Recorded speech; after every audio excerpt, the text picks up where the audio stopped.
Welcome to Talk of the Town. I'm your host, Ellen Barrett, and we have a great show for you today. And we are kicking it off with Sabrina Madison with Hey Miss Progress. Yes. Thank you for being with us today. I'm excited to be here with you this morning. So happy to have you on the show. We're going to be touching on two events that'll be coming up in the near future, this coming year, to keep an eye out for. So why, start that expo and that conference, and when can people find them? Tell us a little bit about them. So the Black Business Expo is coming back again. We had the first one in July. The next one is in a couple weeks on Black Friday. And the Black Women's Leadership Conference takes place May 2017. Awesome. And why have those conferences and expos in the community? They are needed. When I first had the Black Women's Leadership Conference, the vendors and the attendees definitely wanted to keep up with each other and wanted to buy and, just hang out with each other and see each other again. And so the expo filled the need to get those women in a place again to be able to shop for things that they need.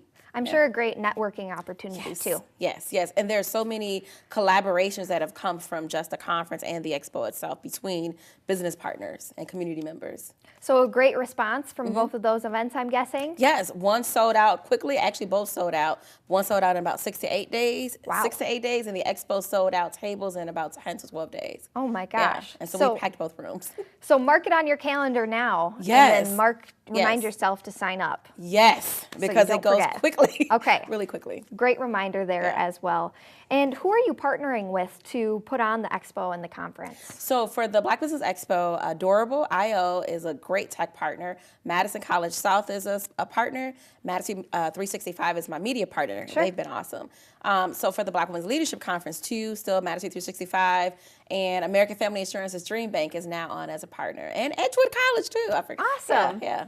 A lot of different people in different avenues, it sounds like. Because I believe in the spirit of collaboration, like seriously. I love that. I love that. Yeah. What would you say has been the highlight of your work so far? I know you do so many different things. If you haven't met Sabrina before, she's on TV all the time. Yeah. You really do a bit of everything. Yeah.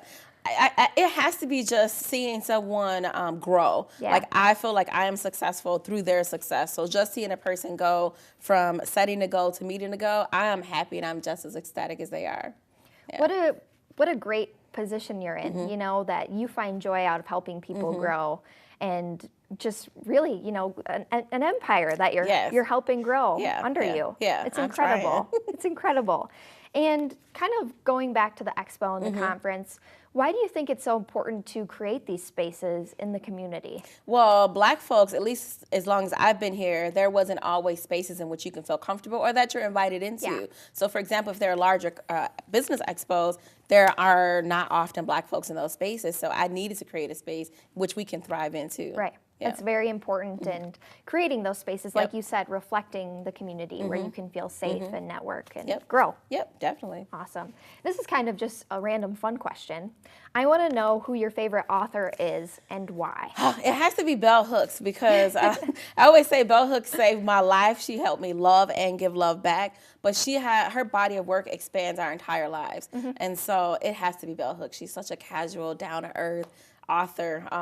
And who builds their work around love? Like, it's so dope.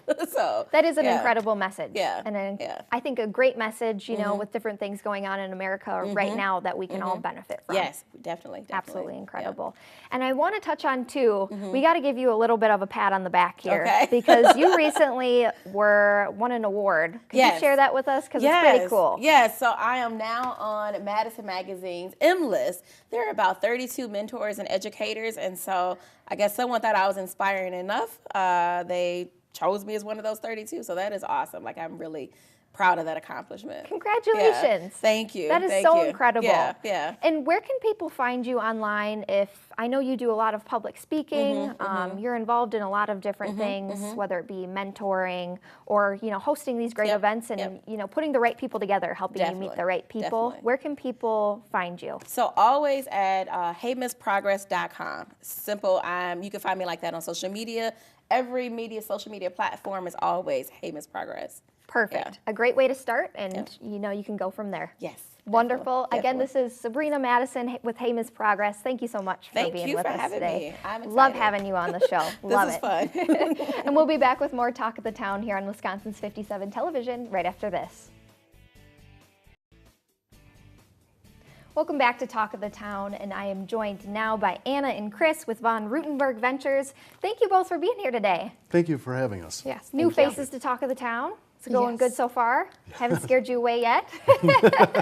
So tell us a little bit about Von Rutenberg Ventures for those who may not be familiar about what that group is. Well, Von Rutenberg Ventures really focuses on waterfront hospitality. Von Rutenberg Ventures started all the way back in 1961. Wow. Started as a single eight-seat diner. Wow. Selling hamburgers downtown. But then 5 years later, in 1966, opened Mariners. And that became the first waterfront restaurant for the Von Rutenbergs. Very Over the cool. years, added on other properties, and including a cruise line, Betty Lou, to make up the entire Von Rutenberg Ventures. Very cool. So a lot of different places that you guys kind of have different experiences under your belt with all of those different things. Absolutely. Very cool. And what would you say is new and exciting happening over at VRV with, whether it be the restaurants or the cruises and that sort of thing? Well, we've got a big anniversary coming up with Mariners, which is turning 50 this year, and that's a flagship restaurant. Happy birthday, Mariners. Happy birthday, Mariners. And so they've got a lot going on to celebrate that. They're doing 2 dinners for $50 throughout the holidays and into early spring. And then they're also doing 100 days of prizes starting in middle November. And people can check out the website for all that, but they're giving away almost $1,300 in prizes throughout those 100 days. Awesome. Everybody loves free stuff, right? Exactly. Everybody likes to win a prize. Exactly. So they can just head to the website and they can find more of the details on that? Exactly. And Betty Lou turns 20 next year. So that's going to be a lot happening, and that starts going in April. Very cool. Yes. Naughty Gal and Captain Bill's have all sorts of fun stuff going on throughout the holidays. You can talk Yes. more about that. Yeah, and one of the things that we also really specialize in is providing space for holiday parties, and with the holidays approaching so fast, Much needed. it's a much needed thing. So we are booking up for the holiday parties right now. We're also doing a gift certificate promotion for VRV for Cool. all of our properties. But basically, for every $100 of gift certificates that are purchased, we give you a $50 Betty Lou gift certificate bonus plus a $25 food and beverage Wow. gift certificate to be used at any one of our properties. So I it's a love really that. nice promotion that we're offering. I love those gift card promotions because it's a great way if you do have a present for somebody where maybe you're not quite sure what to get them, or in-laws. I think those are great presents for in-laws and that sort of thing. Sure. But sometimes I'm always so tempted to just buy them for myself just because they are such a great deal. Exactly. So it's kind of a great choice for anybody. Or you give out the gift certificates and keep the bonus gift certificates for yourself. yourself. Right, and it's like an early Christmas present to me. Right? Yeah. I love that. I love that. And I know we touched on the Betty Lou Cruises a little bit too, who you guys said will be turning 20. That's correct. Yes. Tell us a little bit more about the Betty Lou Cruise Line and kind of how that all works. So Betty Lou is the most recent, or the baby of the Von Rutenberg family. Which is funny because 20 years, it's not brand new either. No, Some it's great not. history. But Betty Lou runs from April to October. It cruises on Lake Mendota and Monona. We've got 2 yachts on each lake and specialize in private charters for groups from 20 to 100 to public cruises too, where you and a couple friends could just, make do a cruise on Monday and do a fiesta cruise, or Tuesday's a Caribbean night. And those are always fun ways to see Madison, especially if you've never seen it from the lakes. Absolutely. I'm already like getting excited in my mind, and it's November right now. So you got a little bit to wait, but I love to have things to look forward to, and that's something, you can definitely look forward to when it starts to get warmer again, which will happen eventually, right? It's so nice now. Yeah, exactly. I can't even complain right now. I think I just know it's going to get colder and snow. I'm not looking forward to that, but what can you do? One of the nice things about our properties is we try to offer something for everybody. Right. Just like the Betty Lou cruise, we have so many different cruises available for every taste. Our restaurants are the same. Right. Our menus are diverse. We offer great selection for anybody. Absolutely. Friday night fish fry is, of course, our biggest night for all of our properties, and so we really do have something for everybody and every budget.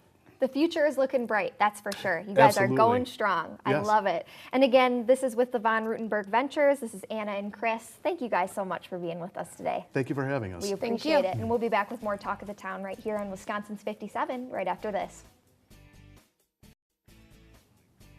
Welcome back to Talk of the Town, and with me now I have Spencer X. Smith with Spencer X. Smith Consulting. Thank you for being with us today. Thank you so much for having me. And today we're talking about how anybody can be a social media rock star. Mm-hmm. And I just love that idea that everybody can be that. And I guess, what do you mean when you say that everybody can be a social media rock star? Do you really mean it? I do. I do. I think it's so much easier to become quote unquote famous Sure. than it used to be, because so many people have their very, very specific niches that they enjoy. And if you can lead that group by doing things that are valuable for them and serving them, then I think you can become famous to that group. That's a really interesting idea that I don't know if people maybe realize or think that, everybody kind of has an equal opportunity in whatever group or maybe interests they have, that everybody kind of has a fair shot if you can do something that's new and fresh and bring something people, that's engaging, really. Yeah, and the vast majority of people consume things on Right. the internet. So if you're the one producing things, then you by default become that leader. So what would you say is a strategy for social media, or is, I guess, there a strategy that always works, that's foolproof? Yeah, authenticity. Yeah, okay. Authenticity. And the reason I say that is now everybody has the ability to have their own broadcast media at any time, right? They pull out their cell phone and they're live. And so if you're actually living your values, so your cultural values, who you say you are as a person, who you say you are as a business, then people will actually see that and they'll begin to trust you more. So they'll do away with all the noise that they see and Right. actually begin to listen and trust you. That's an interesting point, because I think sometimes you do see people or businesses and you can just maybe tell they're trying too hard, or they'll post something where you're like, that just doesn't sound like natural. So I think that authenticity is a really good point. And I know I've heard from people before, like, oh, isn't social media just, a waste of time? I don't want to show people what I'm eating for lunch or take a picture of this salad or things like that. I guess, what do you have to say to that? People who do say that? What I hear a lot of people say is exactly what you had mentioned. I don't want to share my entire life and stuff that I think is boring. Yeah. But what I'd ask you to consider is, if you were to think about the average person and say, well, I see this person moving their mouth and having words come out, and I'm really not interested in that. Well, that's fundamentally what's happening online now. Instead of having one-on-one conversations, we're having conversations at scale. So Sure. instead of looking at the mechanism, look at what's being said and how it's being said, and understand that you have tremendous value. You just probably don't know it if you haven't started doing this yet. So how do you know then what to post or where to post and that sort of thing? I always ask people to default to helping other people look good first. And we've seen this forever in traditional media, in the sense that people will buy ads, as an example, to highlight their clients. Sure. And we don't necessarily need to do that on social media. Instead of bragging about ourselves, we can find great news about people that we enjoy and share that in the public eye, and they'll be forever grateful to you. That's a great point, and I think a great starting point too. If you're unsure what to post, it's always great to just lift other people up. For sure. Absolutely, and usually they'll reciprocate that then. Yes. Yeah, it creates a virtuous cycle, right? Right, Yeah. which is always Yeah. great. Yeah. So all of that being said, how much time should you spend on social media? Because I know personally with myself, sometimes it can be like a black hole, where then I'll just spend hours and hours Yeah. looking through social media. So how do you find that balance maybe? I ask people to consider how much time, first of all, they're willing to spend and what a successful outcome would look like. So in the sense, if you say, well, I know I can spend 20 minutes justifiably, all right, literally set a timer. So tell your phone, set timer for 20 minutes. Sure. And when it goes off, then be done. So think about, what can I do in that period of time to most benefit what I'm trying to do with my personal brand and my business, and default to those things. When the timer goes off, then walk away and feel good about it. I think that's a really valuable lesson. I know I've heard of people doing that before too with emails. Because if you start in your email, I know for me, I could probably spend the whole day.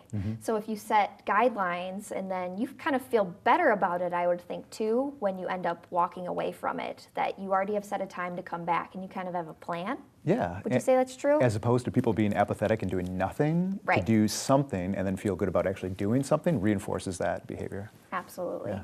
And I want to talk about this too, quick before we go. We've only got about 30 seconds. But what if a platform I choose goes under? I know Vine recently, is Yeah. ending. Would it be a huge waste of time then?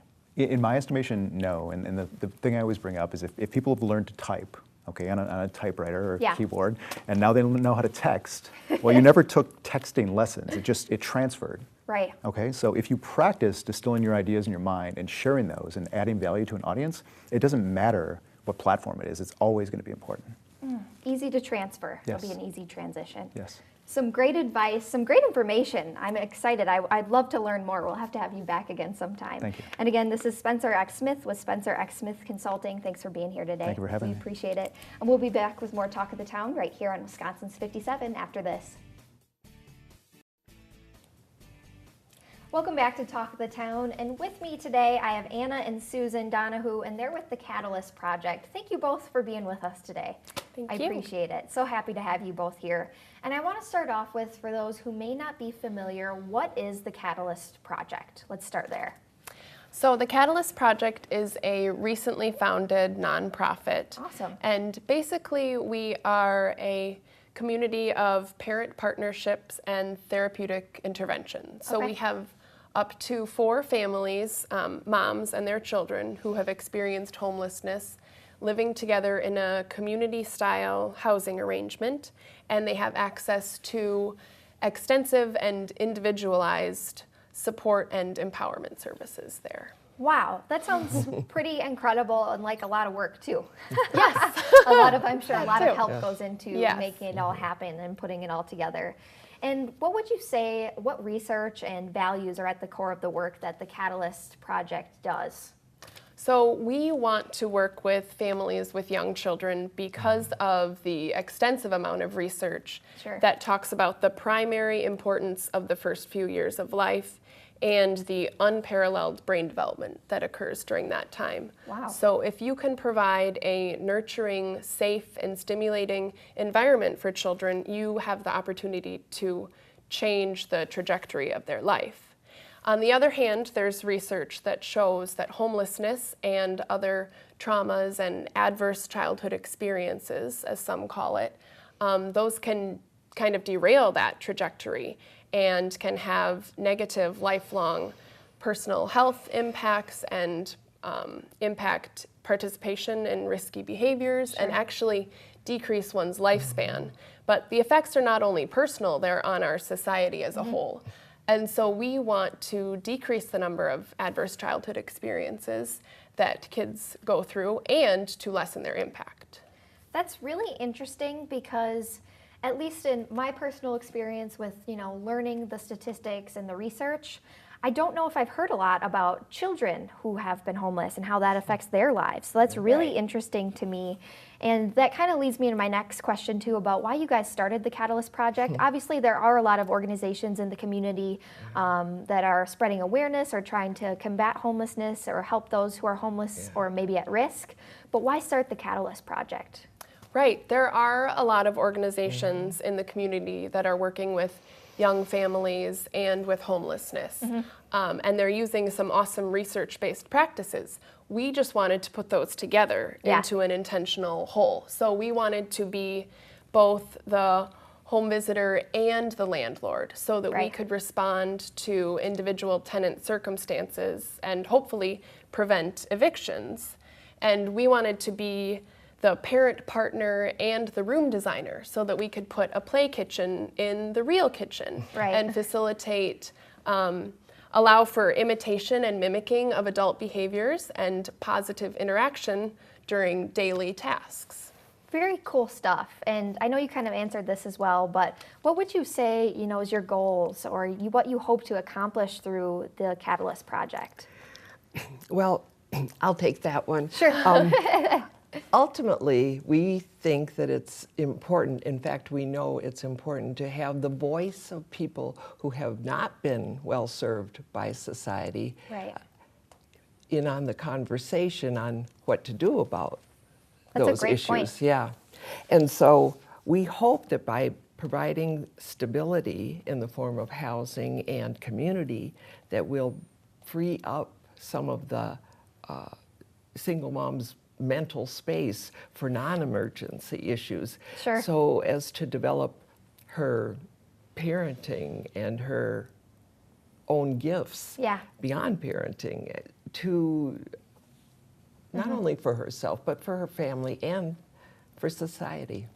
That's a great point as well, and it sounds like what you guys do is really a cohesive look, you know, at the entire family, each individual member and how they interact together, as well as maybe the way they see themselves or see their, Exactly. you know, purpose in the world, which is, that's Exactly. awesome. Exactly. And we've only got a little bit of time left, but I want to know too how you guys are funded and how that all works there. Well, we really survive on private donations at this point. Sure. First Baptist Church has been very generous in funding us as well. We have written some grants. We had hoped to get Sure. $50,000 to support the first year of operating expenses, but so far the applications have not been successful, so Sure. we'll keep searching. Absolutely. So if maybe you're interested in their services, or maybe you want to donate your time, or if you're able to donate, you know, financially, it's a great cause. You can find more information about them on their website. Again, this is Anna and Susan Donahue with the Catalyst Project. Thank you both for being here. We Welcome. Thank appreciate you. it. And thank you to all of our guests, and thank you for watching today. You can find us next time only on Wisconsin's 57.